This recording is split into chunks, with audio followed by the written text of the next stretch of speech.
더불어민주당이 당의 비판적인 칼럼을 쓴 임미리 교수를 고발한 것을 두고 정치권 안팎의 비난이 커지자 결국 고발을 취소하기로 했습니다.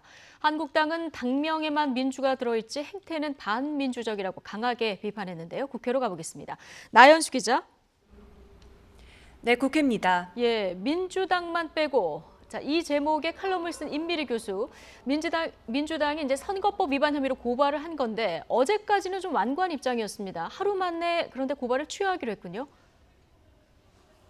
네, 민주당이 오늘 오전 임미리 교수와 경향신문에 대한 고발을 취하한다고 공식적으로 밝혔습니다. 안철수 전 의원의 자문단이었던 임 교수의 칼럼이 단순한 의견 개진을 넘어 분명한 정치적 목적이 있는 것으로 판단해 고발을 진행했지만 과도했음을 인정하고 유감을 표한다고도 덧붙였습니다. 오늘 오전 당 확대 간부 회의에서 이해찬 대표, 이인영 원내대표를 비롯한 당 지도부는 이 문제에 대해서 따로 언급하진 않았는데요. 다만 당 핵심 관계자는 이낙연 전 국무총리까지 나서 고발 취소를 요청하는데 당연히 그렇게 해야 하지 않겠느냐며 내부 분위기를 전했습니다. 당 지도부도 고발 조치에 대해 최고위원회의에서 보고만 받았기 때문에 사실상 칼럼 내용에 대해서 잘 몰랐다고도 말했습니다. 앞서 어제 민주당이 민주당만 빼고라는 제목의 칼럼을 쓴 임미리 교수와 칼럼을 실은 경향신문을 공직선거법 위반 혐의로 검찰에 고발한 사실이 뒤늦게 알려지자 정치권 안팎의 비판 여론이 거셌습니다. 당사자인 임 교수는 민주당의 완패를 바란다며 비판 수위를 높였고 역시 민주당과 각을 세우고 있는 진중권 전 교수도 나도 고발하라고 가세했습니다. 민주당 정성호 의원이 오만은 위대한 제국도 파괴했다는 글을 올리는 등 당내에서까지 지적이 나오자 논란 하루 만에 서둘러 고발을 취하하기로 한 것으로 보입니다.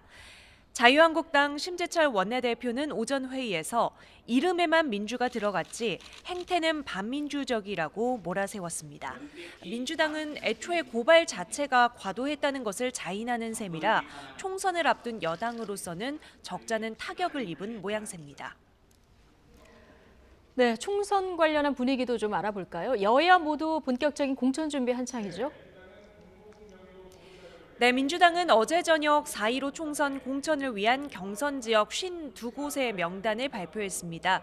수도권 23곳과 호남 7곳, 부산, 경남이 10곳으로 현역 의원 지역구가 21곳 포함되어 있습니다. 경쟁이 이미 치열한 곳이거나 후보를 빨리 정해야 하는 취약 지역을 중심으로 우선 경선 지역을 선정했다는 설명입니다. 서울 은평갑의 강병원 의원과 김우영 전 은평구청장, 서울 영등포울 신경민 의원과 김민석 전 민주연구원장도 경선 대상으로 분류됐습니다.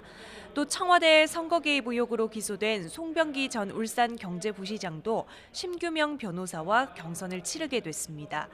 자유한국당도 이번 총선에서 최대 격전지가 될 수도권 지역구 4곳에 대한 단수 공천을 확정했습니다. 서울 동작을의 나경원 의원, 광진을의 오세훈 전 서울시장, 동대문갑의 허용범 전 국회 도서관장, 경기 성남 중원의 신상진 의원을 각각 공천하기로 했는데요. 지난주 황교안 대표가 종로 출마를 선언한 데 이어 직전 원내대표인 나의원과 오 전 시장 등 중요 후보들의 거취를 확정지으며 일찌감치 수도권 표몰이에 나서는 분위기입니다. 지금까지 국회에서 전해드렸습니다.